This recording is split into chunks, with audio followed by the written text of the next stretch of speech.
कभी सोचा है कि कुछ लोग इतने बड़े बड़े कारनामे कैसे अंजाम दे लेते हैं? आज हम इसी राज को समझने की कोशिश करेंगे कि आखिर मुसलसल मेहनत में ऐसी कौन सी ताकत छुपी हुई है।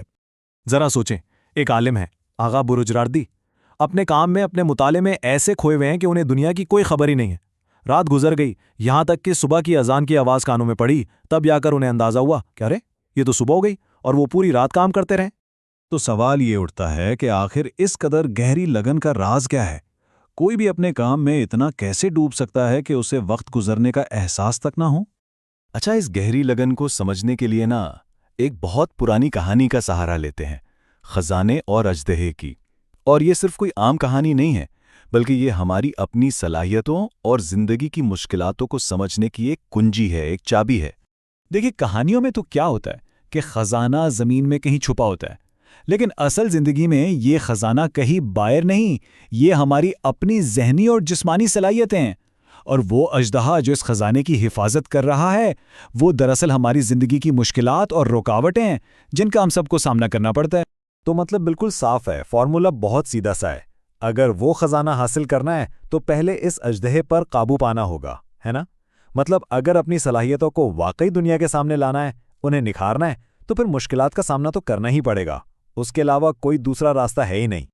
तो चलें अब जरा तारीख में झांकते हैं और देखते हैं कि जो बड़े बड़े नाम हैं, जो अजीम लोग गुजरे हैं, उन्होंने इस अजदहे का मुकाबला कैसे किया।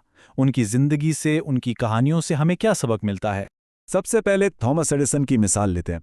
उनकी कोई भी इजाद देख लें, वो ऐसे ही नहीं बन गई। हर एक इजाद के पीछे एक अजदहे से लड़ी गई जंग है।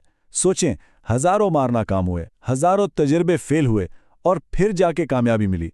तो ये कोई किस्मत का खेल नहीं था, ये खालिस्तन मुसलसल कोशिश की जीत थी। और फिर आइजैक न्यूटन को देखें, उन्होंने तो इस सारी बात को, इस सारी हकीकत को बस एक जुमले में बयान कर दिया। कोई लंबी चौड़ी बात नहीं, कोई फलसफा नहीं, सिर्फ एक सीधी सच्ची बात। अगर मैं किसी मुकाम तक पहुंचा हूं तो वो सिर्फ और सिर्फ काम और कोशिश का नतीजा है, बस। अक्सर ऐसा ही होता है ना कि हमें सिर्फ कामयाबी की चमक धमक नजर आती है, उसके पीछे की मेहनत, वो अंधेरी रातें, वो मुश्किलात, वो सब नजर नहीं आती। मकलाउंज बिल्कुल यही बात याद दिला रहे हैं कि भाई, अगर लोगों को पता चल जाए कि इस मकाम तक पहुंचने के लिए कितनी मुसीबतें झेली हैं, तो वो इस कामयाबी पर हैरान होना छोड़ दें। तो इतनी सारी मिसालों के बाद सवाल फिर वही है, आखिर वो क्या चीज़ है जो इस अजदहे को हराने की ताकत रखती है? वो कौन सी ऐसी एक चाबी है जो हर खजाने का ताला खोल सकती है? चलें अब बात करते हैं कामयाबी की, उसी सुनहरी चाबी की। और ये सुनहरी चाबी, ये कोई जादुई मंत्र नहीं है, ना ही कोई पेचीदा फॉर्मूला है। ये एक बहुत ही सादा सा लफ्ज है, कोशिश। जी हां, सिर्फ कोशिश। यही वो ताकत है, मुसलसल की जाने वाली कोशिश, जो हर अजदहे को शिकस्त दे सकती है और हर खजाने का रास्ता दिखा सकती है। अच्छा, तो अब सवाल यह है कि इस कोशिश को अपनी जिंदगी का हिस्सा कैसे बनाया जाए। बुजुर्ग मेहर ने इसके लिए 4 बड़े जबरदस्त उसूल बताए हैं। पहला, बोलें कम, काम ज्यादा करें। मतलब मुंह को बंद रखना है और काम पर ध्यान देना है। दूसरा, हाथ हमेशा काम करने के लिए तैयार रहें। तीसरा, कभी थकने या आराम करने की बात ही ना करें, बस लगे रहें। और चौथा और सबसे अहम, इस बात पर पुख्ता यकीन रखें कि कोशिश ही कामयाबी की आखिरी कुंजी है।